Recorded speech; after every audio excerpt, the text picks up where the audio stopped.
আজ ১.৫ ঘটিকা থেকে ২.৫ ঘটিকা পর্যন্ত হাটহাজারী উপজেলার ফতেপুর ইউনিয়নে ইসলামিয়া হাটে ভ্রাম্যমাণ আদালত পরিচালনা করে হাটহাজারী উপজেলা নির্বাহী অফিসার জনাব রুহুল আমিন।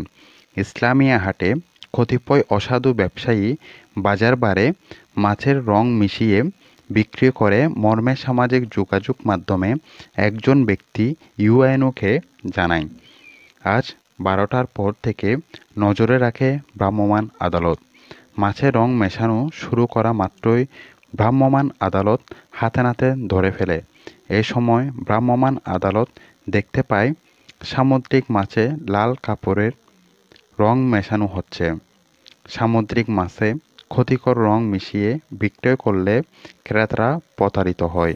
এ সময় ভ্রাম্যমাণ আদালত ৬ মণ সামুদ্রিক মাছ ধ্বংস করে।